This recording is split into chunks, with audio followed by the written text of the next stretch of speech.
Hey everyone, welcome back to another week here at Trailer Park. I am one of your hosts, AC, and today we will be reacting to and reviewing the new leaked dropped trailer for Spider-Man No Way Home. We weren't anticipating it coming out. It was leaked early Monday morning and finally officially released from Sony and Marvel later in the day. Let's check it out.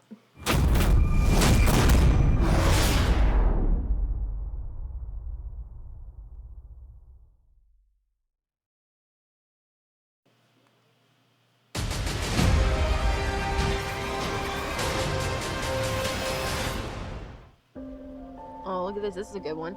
Some suggest that Parker's powers include the male spider's ability to hypnotize females. Stop, come on. Yes, my spider lord. Can we just stay up here all day? It is so crazy down there. That's right, folks. Spider-Man is in fact Peter Parker. Listen, I did not kill Mysterio. The drones did. The drones that are yours. Does any part of you feel relieved about all this? What do you mean? Now that everybody knows you don't really have to hide or lie to people. For the record, I never wanted to lie to you. But how do you tell someone that you're Spider-Man? Now everybody knows. But this isn't about me. This is hurting a lot of people. I've just been thinking about how to fix all of this.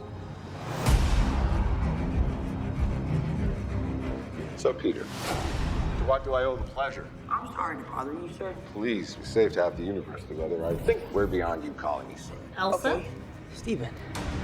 Oh. That feels weird, but I'll allow it. When Mysterio revealed my identity, my entire life got screwed up. I was wondering if maybe you could make it so that he never did. Strange. Don't cast that spell. It's too dangerous. Fine. I won't.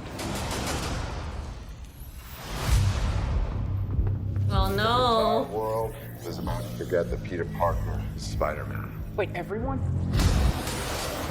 Can't some people still know? That's not how the spell works. So MJ's gonna forget about everything we've ever been through? Stop tampering with the spell. Oh my god, Ned, he's my best friend. Oh, my Aunt May should really stop talking.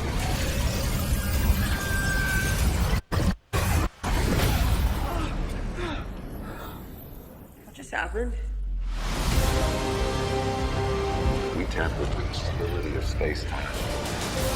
Multiverse is a concept about which we know frighteningly little. The problem is you trying to live two different lives. The longer you do it, the more dangerous it becomes.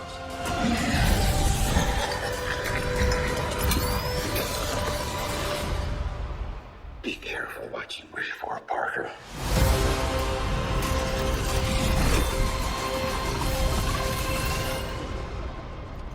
Hello, Peter.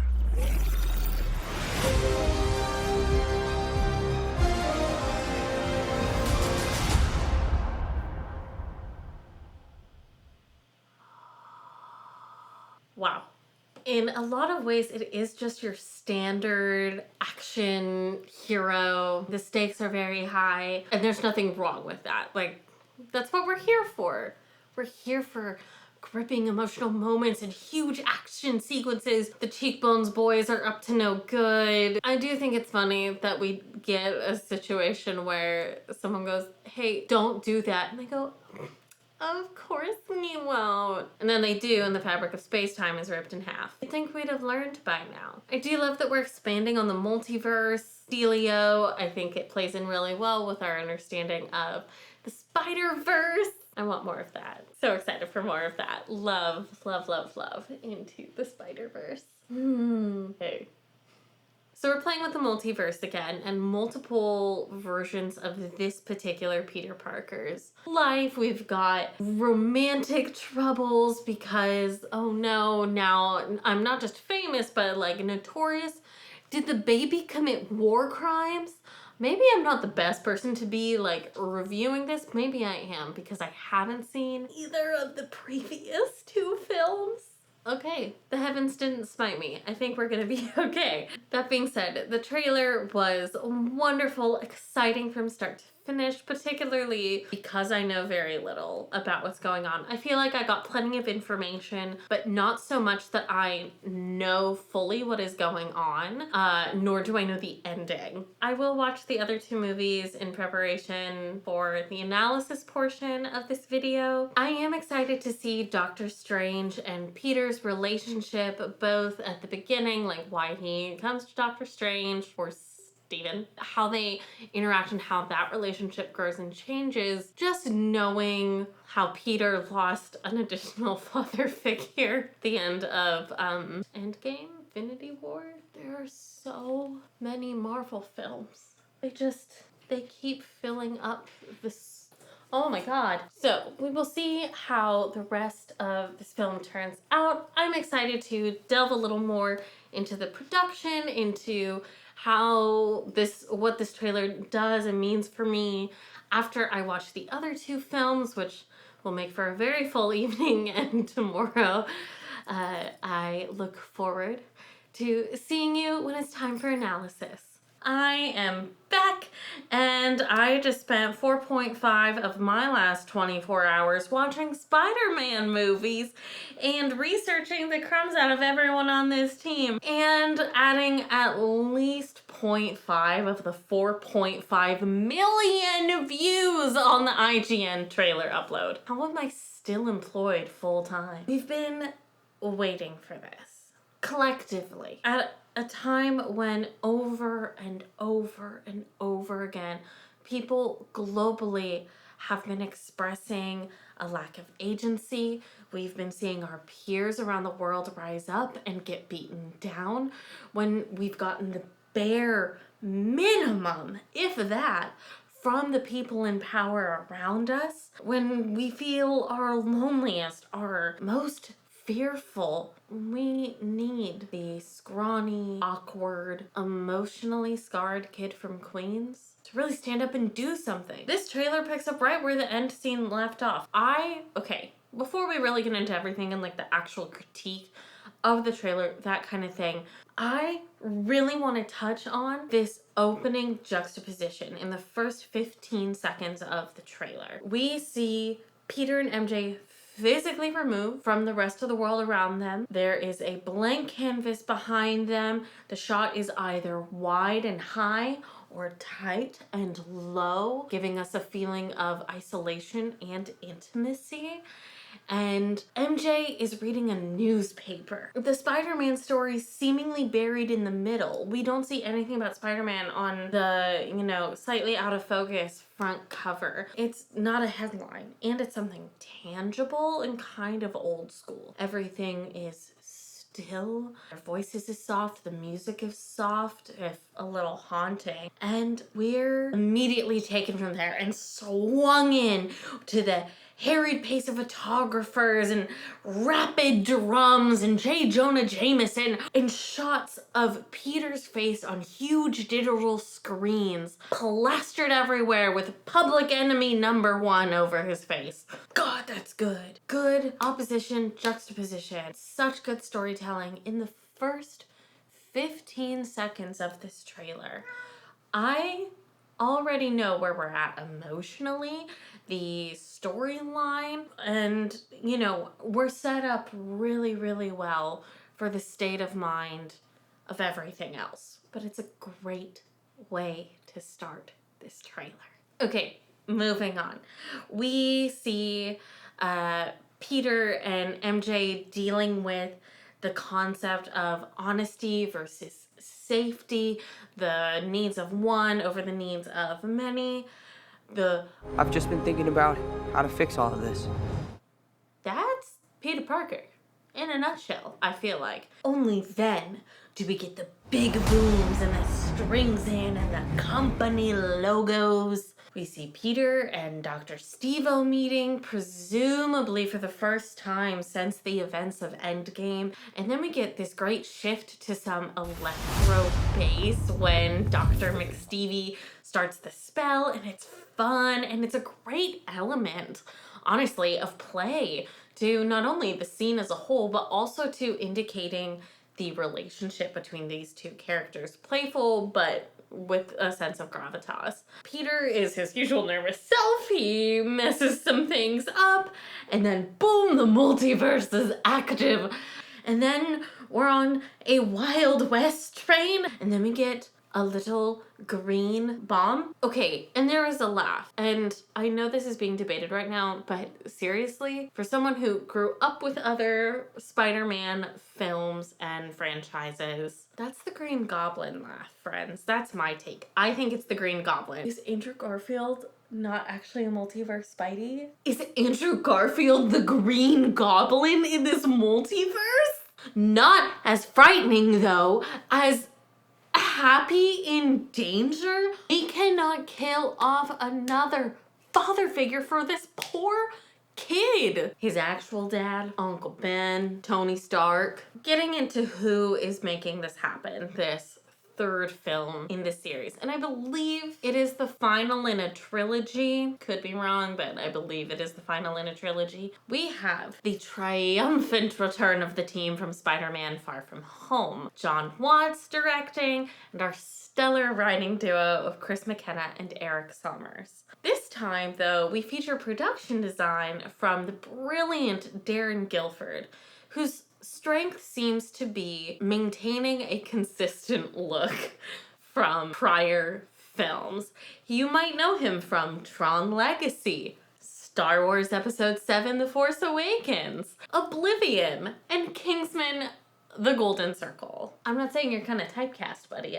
You got a thing. It's a good thing. We need the thing. How many times have you seen a film where, like, the production design just completely goes off the rails? It's a good skill to have. We also bring back a lot of the same lead producers. Kevin Feige, of course, the Marvel Titan. Mitchell Bell, who's been with the MCU since 2011 and Captain America. Amy Pascal, who's been with John Watts and the MCU Spider-Man since Spider-Man Homecoming. Notably, she also produced Into the Spider-Verse, and a year later was up for a bunch of awards for Little Women. She currently has 10 projects announced, if not actively in pre or post-production, for the next 5 to 7 years, including Spider-Man No Way Home. She's exciting, and I love her. Interestingly enough, there's no director of photography listed.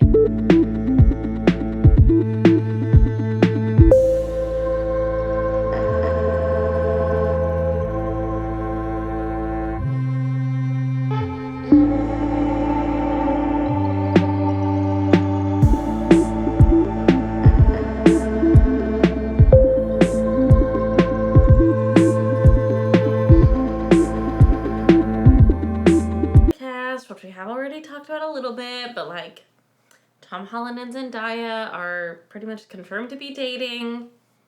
We did read the comment. So we have all of our wonderful regulars back, excited, and we have secretive additions like Jamie Foxx, Andrew Garfield, who still might be the Green Goblin, still could be, Martin Starr, who plays the best educator I think I've ever seen. The man deserves a Golden Apple Award. If you don't know what a Golden Apple Award is, I highly recommend you look it up online and nominate your favorite teacher. And yes, friends, yes, Alfred Lippin Molina. If I were a rich man, all day long I'd biddy biddy bum. If I were a wealthy man, oi! Let's just say that the internet's insatiable need for daddies who are baddies is mollified for now. But let's get into our criteria, shall we? Here at Trailer Park, we critique these prolific, tiny, inescapable pieces of art with 9 criteria: tone, title, cinematography, internal narrative, external narrative, music, pace, hype factor, and of course, popcornability. Tone is absolutely ace in this trailer. It's a superhero movie. Here's our hero. They have a problem. They're gonna do something kind of out of this world, literally, and maybe cause more problems. And we all hope and kind of know that they'll save the day, but we want to find out how they do it, so we will go. Title. The title has been done to death by the internet. It kind of just makes me want to go, why? That being said, the trailer does indirectly substantiate this title with the use of the multiverse and this idea that the world Peter has known, home, is no longer the timeline he's living in. Like, he cannot go back to that life. So, I think that's pretty nice. Cinematography, ace, ace, ace, ace, ace. Yes, bravo to this entire cinematography team and to the editor of this trailer. I love you, whoever you are. Also, there's no editor listed for this film yet. What's that about? You should be proud of yourself. This is a very well edited trailer. I'll talk about that later. We have this lovely echo of the Spider-Verse fall with shot choices and everything. And most wonderfully, like the previous two films, I can see everything. It's just well lit. You know how sometimes like the flashes and the colors and everything, it's a lot for your eyeballs. That isn't happening in this trailer, and I personally really appreciate it. The only question I have about cinematography in this trailer, though, is what is with the B-roll shot of the little wizard novelty market lights? Oh, that's how he gets the idea to seek out Doctor Strange. Cool. Cool. Got it. That's good storytelling. Internal narrative. The story the trailer is telling us is pretty straightforward. Peter's life just got exponentially messier. He would like to make it less messy because it's kind of spinning out of control. He goes to see Doctor Strange.